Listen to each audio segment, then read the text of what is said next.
ምዕራፍ 1 የብሩህ ግንብ አስማት በነገሮች ገጻት በሚንቀሳቀስበት፣ ነፋሱ ምስጢራትን በሚወራበት እና ባህሩ ጥንታዊ ምስጢሮችን በያዘበት ዓለም ውስጥ በመላው ምድር የሚታወቅ አንድ ማህበር ነበር።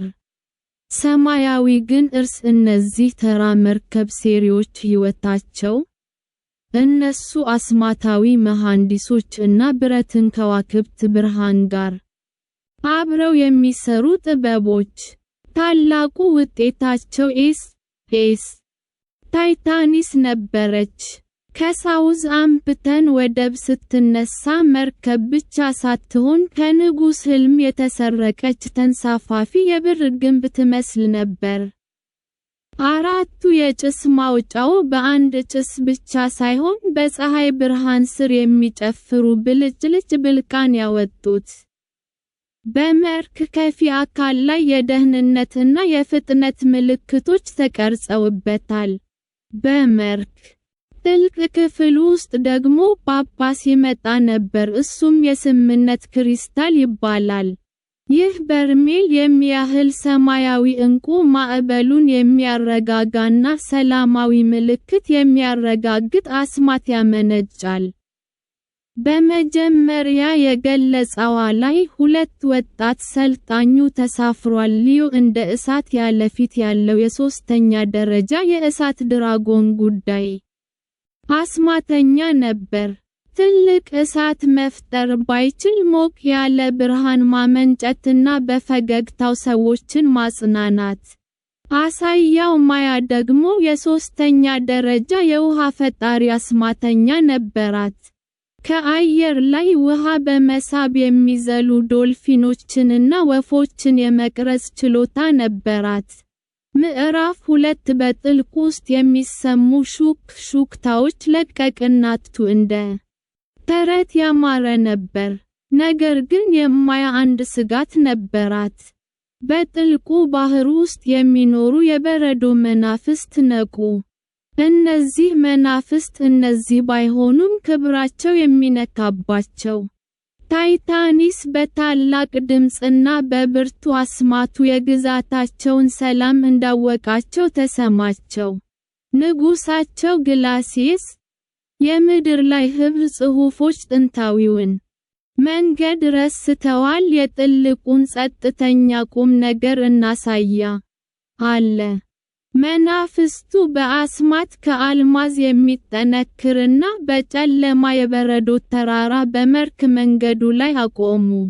ምዕራፍ 3 ጸጥተኛው ተራራ 14 ሚያዝያ ምሽት ላይ ሊዮ እና ማያ ከመርከብ ወለል ላይ ሆነው ከዋክብትን ይመለከቱ ነበር። ካፒቴን ኤርዊን ስሚዝ በመሪው ክፍል ውስጥ ቢሆንም የመናፍስቱ አስማት የበረዶ ተራራውን እንዳያይ ጋርዶት ነበር።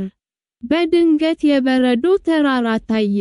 ካፒቴኑ ወደ ቀኝ ታጠበ ብሎ ቢሰሃም ዘግቶ ነበር። መርከብ መኪና በከባድ ከበረዶ ጋር ተጋጨ።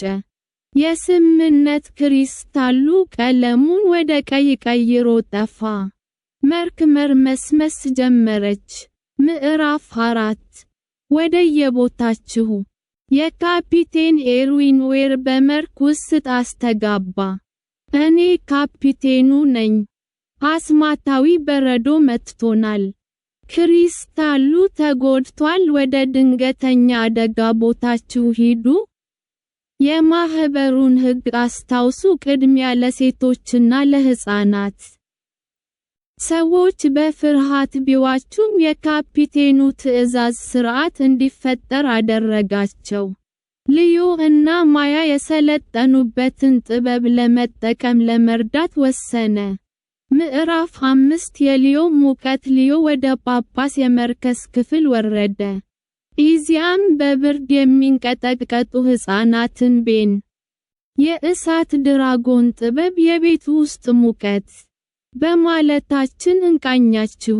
እሳት ከመተኮሱ ይልቅ ትንሽ ወደ ላይ ያለ ሞቅ ያለ ብርሃን ፈጠረ። ብርዱን አባረረና ለሕፃናቱ ተስፋ ሰጣቸው። ይህንን ብርሃን ተከተሉ። ወደ ጀልባዎቹ ይመራቸዋል አላቸው። ምዕራፍ 6 የማያ ሞገድ በሌላው ማያ ከሚገባው የባህር ውሃ ጋር ትታገል። ውሃው ወደ ውስጥ እንዲገባ በአስማ አቅጣጫውን ታስቀይር ነበር። እንዲሁም ለተሳፋሪዎች የሚሆን ጠጡ ውሃ በክበበ አስማት ጠብቃ ቆየች። ውሃው እንዲዛችሁ አደርጋለሁ፣ በድፍረት ተሻገሩ እያለች ሰዎችን ትረዳ ነበር። ምዕራፍ 7 የመጨረሻዎቹ ጀልባዎች መርክ ስጋ እየሰመጠች ፍርሃቱ እየጨመረ መጣ።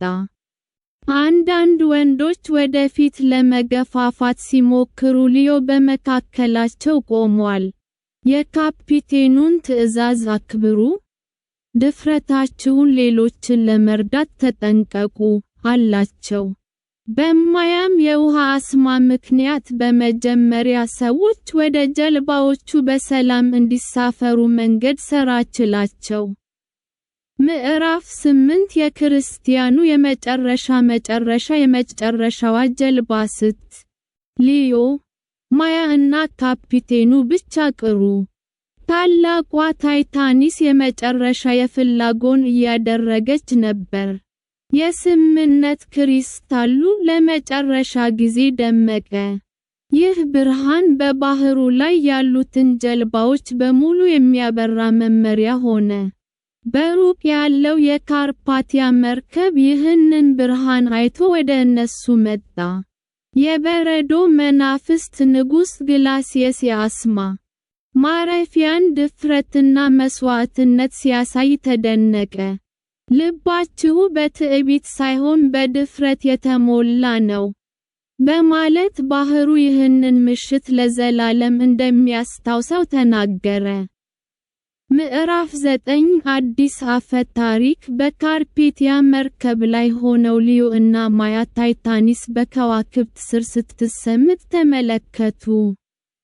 705 ሰዎች በሰላም ተረፉ። ካፒቴን ኤርዊን መርክ ጨፍታለች፣ ነገር ግን በስርዓት በመስዋዕትነትና በርህራሄ ምክንያት ነፍሳት ተርፈዋል። ይህ ፈጽሞ የማይሰምጥ ታሪክ ነው። ፍጻሜ አስፈሪ አደጋ ሳይሆን የባህር ላይ ተረት ይነገራል። ሊዮ እና ማያ የሚያንጸባርቀው ባህር ጠባቂዎች ተብዬ ተሰየሙ። ዛሬም ቢሆን በአረጋ ምሽት በዚያ ባህር ላይ የሚታዩ ሰዎች የታይታኒስን የሚያምር ጥላና የበረዶ መናፍስትን እንደሚያዩ ይነገራል። ትልቁ አስማት እርስ በርስ መረዳዳት፣ እሱም ፈጽሞ አይሰምጥም። ተፈጸመ።